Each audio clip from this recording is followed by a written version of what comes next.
Hello Internet, guess it's time for another update. Today I thought we'd have a look at my SD90s I built a couple of years ago. I've got a soft spot for the SD90, although they're not too popular with their crews. First we'll just have a look at the different variants and models I've got, and then later on I'll show you some of the more technical details as to how these locos work in Trainz. So we'll just have a look here. This is North Platte, and this is where a bunch of them are stored. So basically I'm running two paint schemes, the standard one here in front of us here, and the one with the lightning bolt. So we'll just have a look around.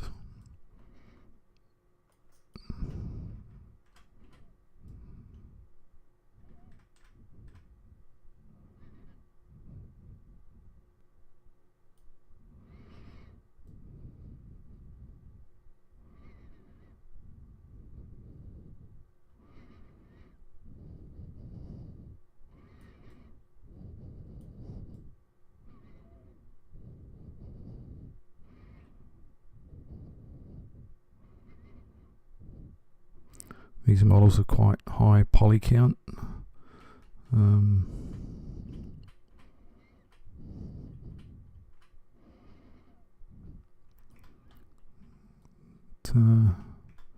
They're up around the 160,000 poly mark, so they are quite heavy. But there's a lot of tricks that go on to keep your computer performance. I'll explain these later.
Okay, that's the standard 43MAC version.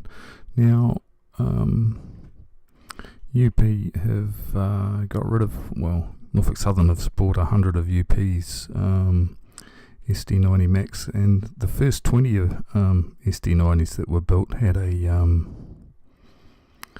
where are we? Here we are.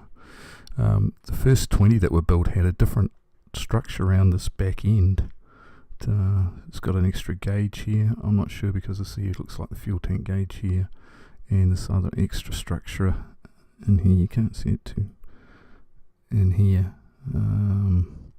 but on the first 20 they built, the early version I had made, I won't be using these now because these are gone.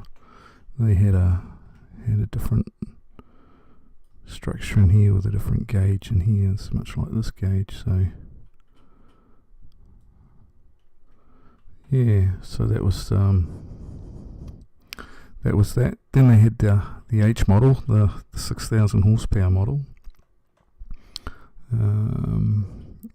Had a double exhaust stack, and also had these slope sides on the long hood. Much the same as the SD70s have.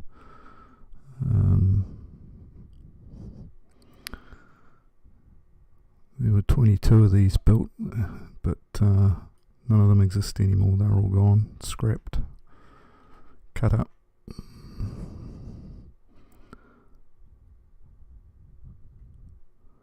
but I'm going to run them on my outfit. They'll live forever on my outfit, so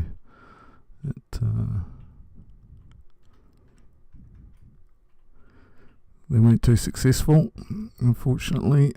Weren't very reliable at all, proper shop queens. So, but on my routes they'll run for a long time. And then we have the H2, which has a same double exhaust stack as the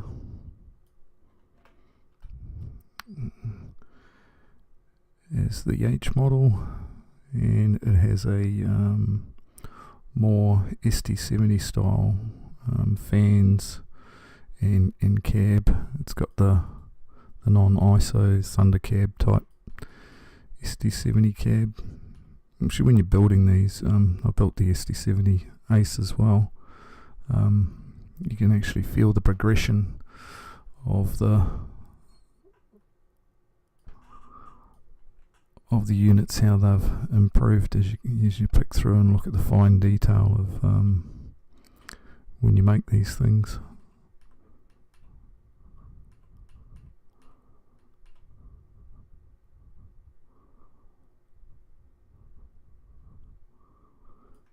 Fuel tanks, extra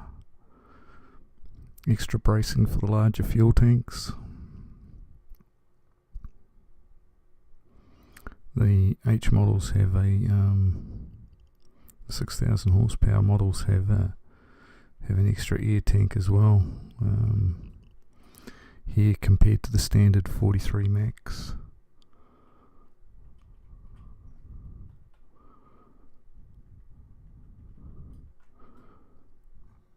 But there you go, the extra bracing for the extra weight of the fuel tanks. I've been not sure what to do for a while now, whether to add the PCT roof installation on these or not. You know, it sort of like every loco very soon, if not already, has the PCT installation on the like the 90 Max have got them, 9043 Max have got them. So it's going to take them out of being a scale of what they were, but I think to be realistic, it's kind of, I don't know. I probably will just put the PTC installation on the roof, so that'll be an upcoming mod. If it's if you see one coming and you don't like it, close your eyes until it passes.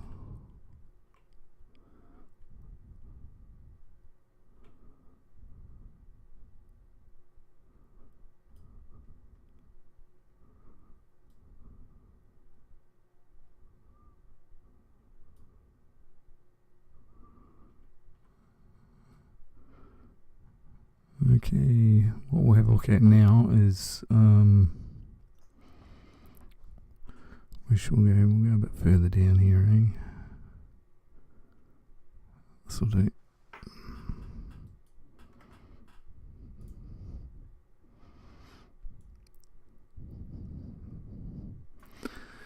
Okay, just show you some of the functions that I've got here. Obviously, the first one here is power on. This is so that if I'm running, say, an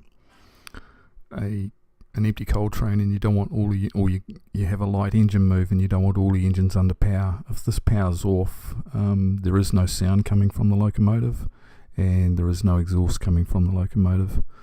However, the way trains work, if you put a locomotive in a consist, it will provide tractive effort. So this is just to give the illusion that the loco is not under power. So you know, you might have a lash up of 12 locomotives in a light move, and only the front two will be running. The rest of them will be shut. These will give the impression of being shut down. So first thing we do is power on, and then engine start. And depending on the power setting of the locomotive, the fans will come on and off as required. Hello, we haven't got the one in the bowels working. Right, and we'll, if you watch the visors here, we'll put the visors up. There we go. And we can open the front door like so.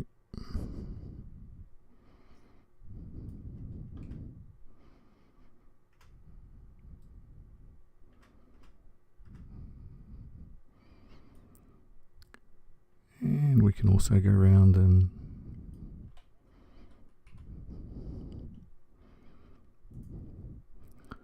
open up the rear door.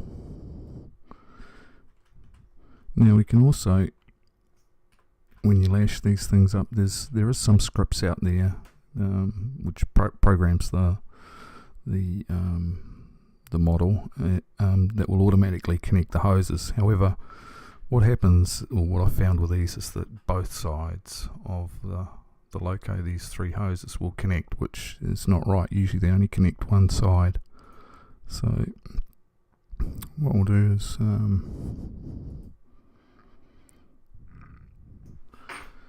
actually we'll put this one, so we'll put this one over the side, and we'll open up one for this one as well.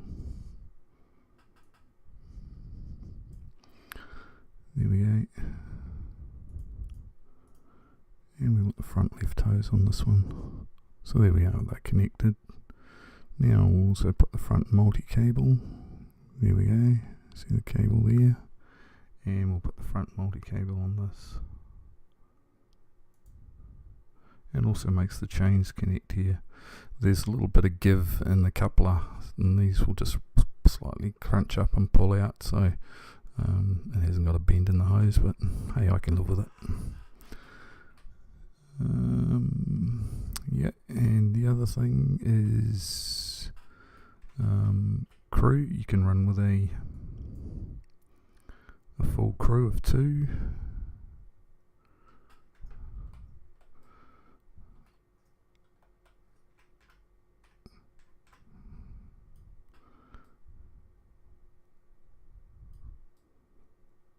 And get in the right place. There we go. And also when you're loading at a mine, you can just have a single crew member in there for the loading process. There are driver commands that do all these functions, so I can open doors and close doors and remove drivers, etc., etc. At the correct points. At the mines or wherever it may be, unloading or whatever it is. So that covers that.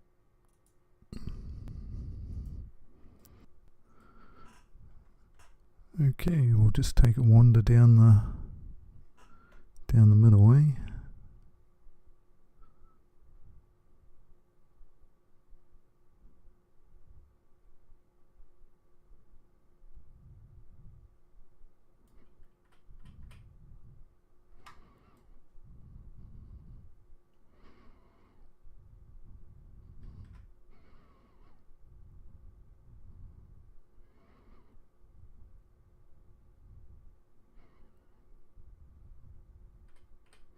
Be quite good to do this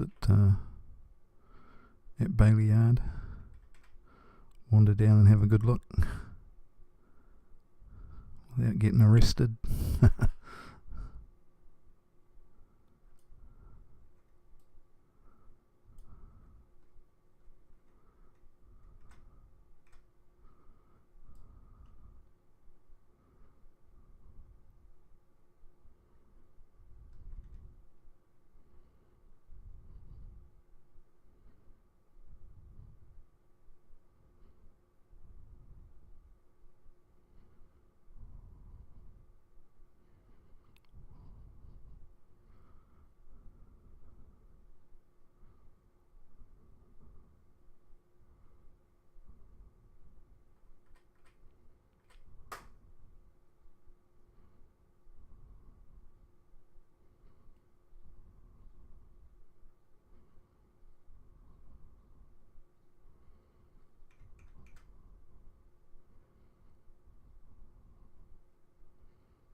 I've also got a couple of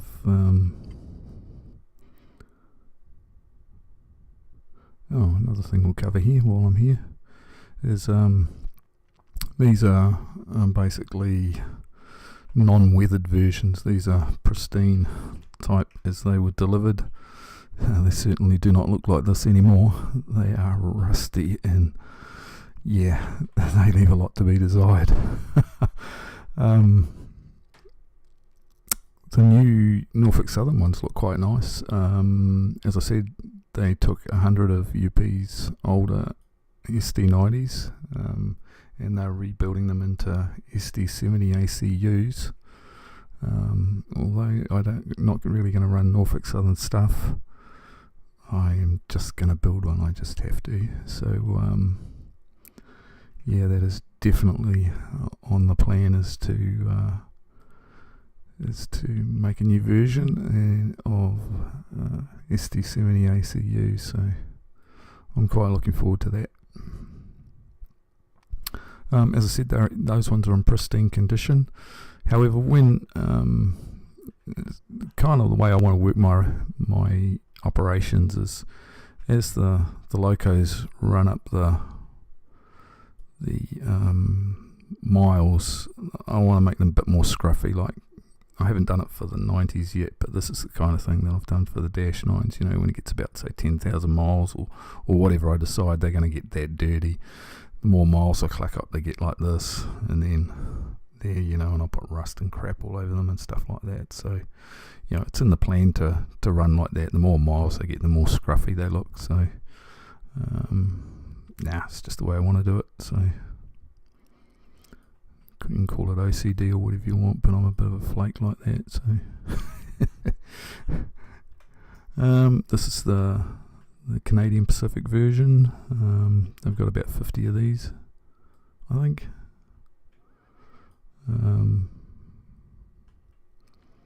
Yeah, I believe they're all stored, or most are stored. I read a couple of years ago that they were going to rebuild them. I don't know whether that's still on the cards or not, or I haven't read anything lately to say that it's going to happen, but they may possibly do it. And the H2, there was only 4 of these built, and they are now long gone.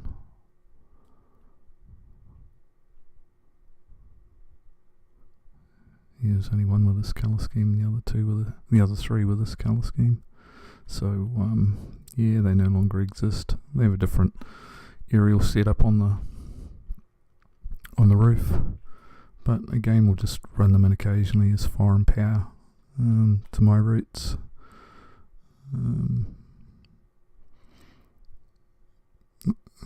Notice that for a change, I have all the running numbers, as these will be the locos that do start the operations from here. The H2, there were 44 of these built, so I'm going to have 44 of them running around on my map. A lot of them are gone now, scrapped. A few have gone to Aussie, and there were 22 of the H version that were built, and as I said, long gone. Okay, now I'll get to the more technical side of things. This is Bailey Yard at the Loco shop. This is just the first version of the Loco building. It's still got a lot of work to do, so this is just chucked in there to give it a bit of the right feel.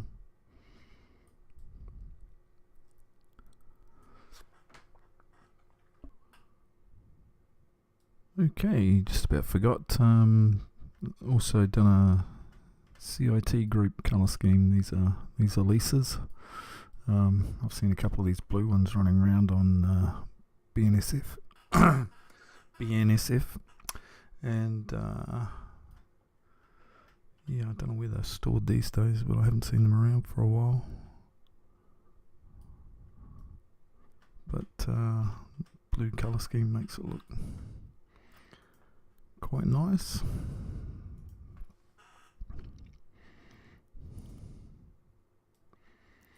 Again, no visors on the windows, and again a different roof antenna setup.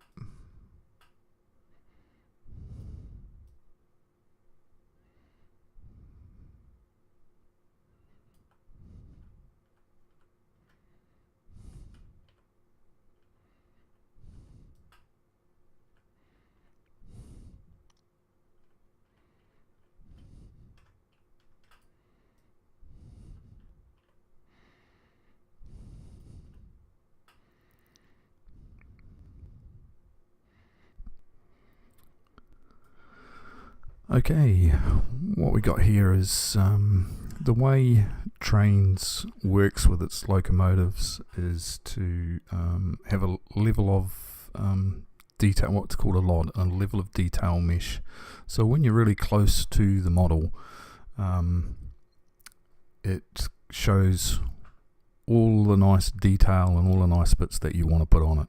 But as you get further away from the model, you want to decrease the detail because you can't see it, and it's taking up polygons in the computer engine. So you don't want it to have displays all the polys that you have for your high detail model. So what happens is I build my locos with 6 levels of detail meshes. So this here is the highest detail one. It's got all the nuts and bolts and handles and all the really nice stuff that's on it. But as you get further away, you drop to a lower detail mesh. Now my thing is to try and make this as seamless as possible so that you do not see it happening. So this high level detail mesh that you use here, or loco model that you use here, is 166,000 polys, which is right up there at the top end of what you'll find with locos. It's, you know, if you have 60 or 70 of these on your map, yeah, your computer's going to throw its hands up in disgust. It will not be very good. But the next level of detail, so you drop the level as you move away. It's based on a percentage of the screen. It gets out to about here, and it will drop to the next level of detail. The further you go away, it'll drop more and more. So if you look here, you'll notice that the level of detail has dropped. All the hinges have dropped off, all the bolts have dropped off, and it's just generally a much simpler model. That second model that drops from 166,000 polys down to 103,000 polys. So you've dropped probably a third of the polys. So it makes a difference. The trucks are a separate mesh and a separate item, but they're under a similar regime. Although you know, it gets to about here and it will drop to its lower level of detail mesh. You know, the trucks is 41,000 polys, you know, and the second one drops it down to 25,000 polys. So it's a significant drop, and the idea is to make it as seamless as possible. You don't want to see, or a lot of guys do their locos with deleting items off the loco, which tend to show that you can see it in the mesh as it happens, and it personally I don't like it. I tend to build, so like take this lifting thing, you know, here it's for nice smooth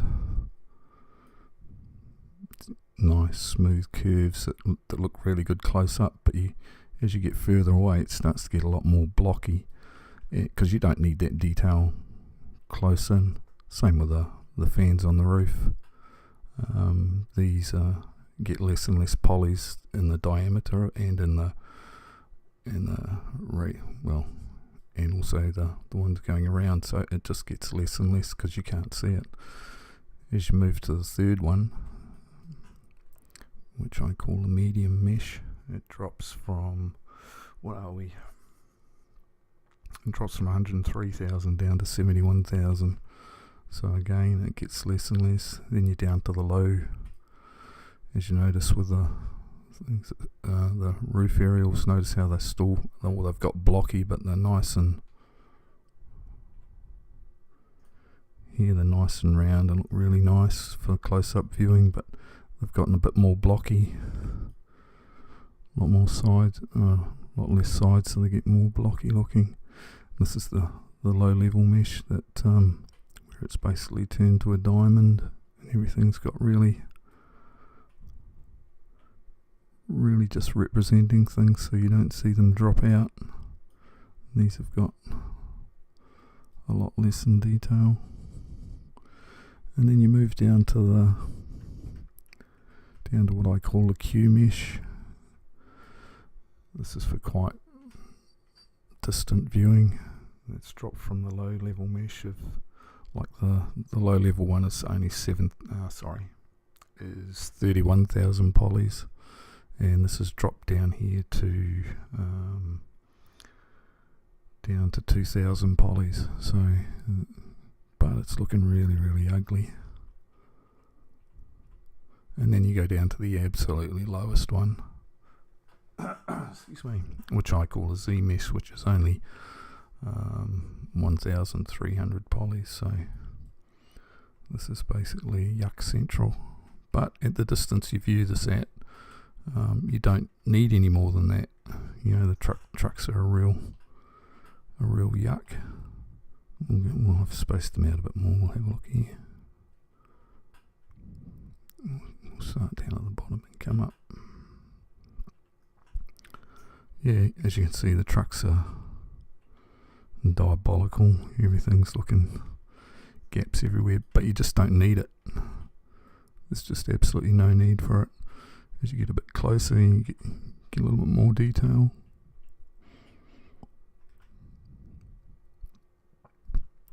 It's a low level mesh. It's around, what did I say this was? 31,000 polys. I've left the doors, windows and all that kind of stuff. Oh, no, the windows are there, but I've dropped the doors off and all the hoses and stuff. Just the basic mesh. This is the one that does most of the work. We come up to the medium version. We're up to 71,000 polys. More detail. Up to the H version, the high poly version. Yeah, I call it the H. Just up to 103, and then you're up to the 166.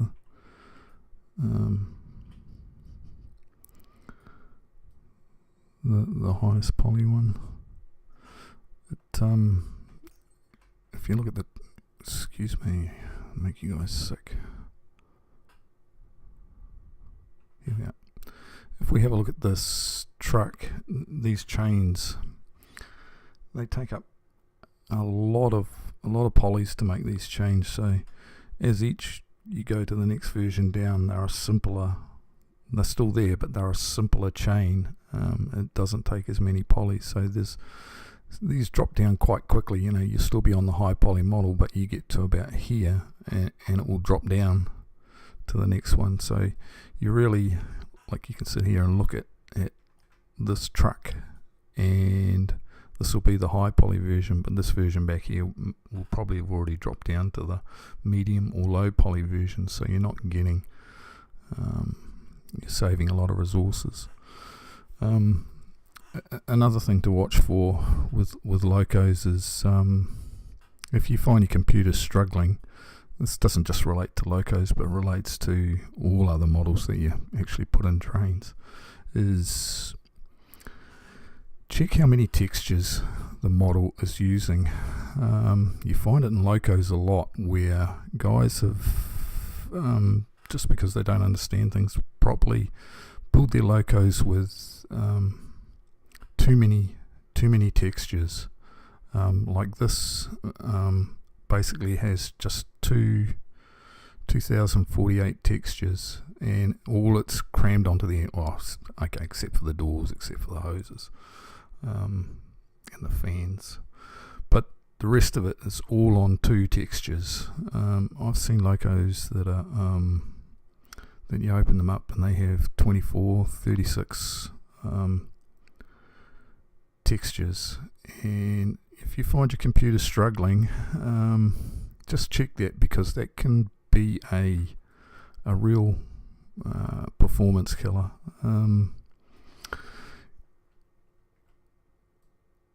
Not just with locos, but other models as well. In my personal opinion, I think Trainz actually handles polys, high poly counts, very well. What I find it doesn't handle well is textures. Too many textures, your frame rate drops, and everything gets very sticky, gluggy. Yeah, so that's just a little tip to look out for, in my opinion.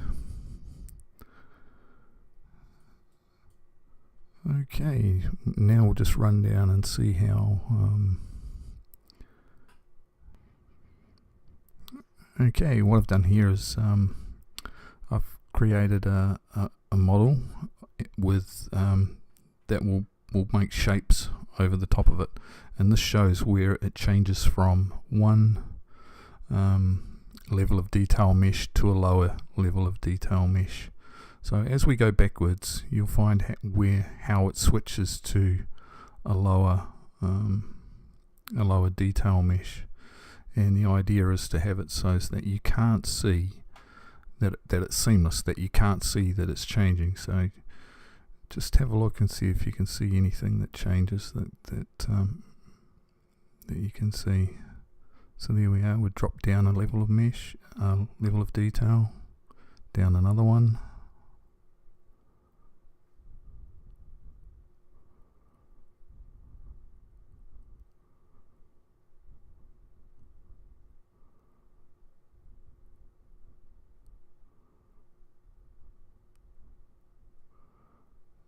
There we are. Now we're down to that low detail mesh. This does most of the work.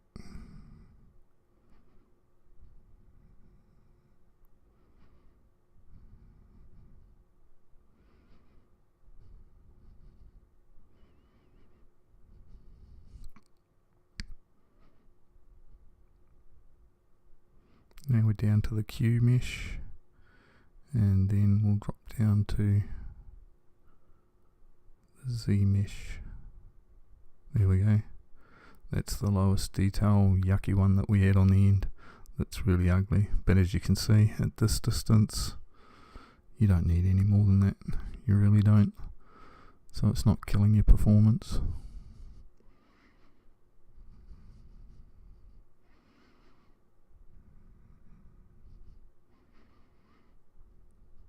There we are on the L mesh. What are we?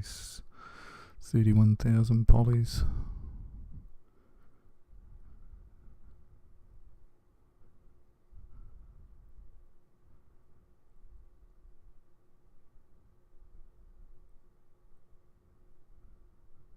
Going to 71,000.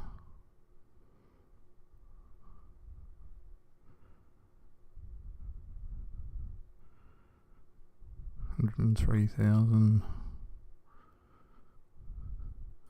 There is a couple of little bits that do change in here, but if you guys can spot it, you can tell me about it, but I know there's a couple.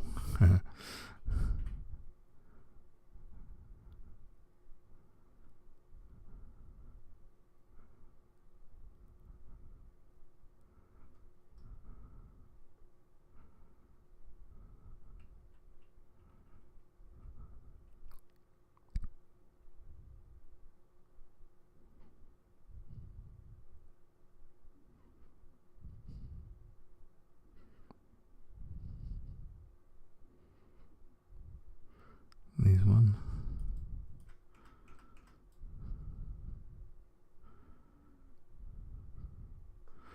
Yep. So yeah, that's basically how that works.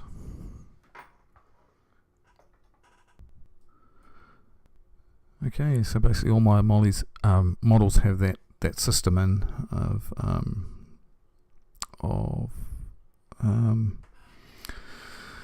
levels of detail meshes, so that's why you can run a scene like this and have a reasonable frame rate. Right, like looking at this, we're looking at a frame rate of around 60-65, so I'm quite pleased with that. So okay guys, that's all. Thank you very much for watching and looking at my stuff. Cheers.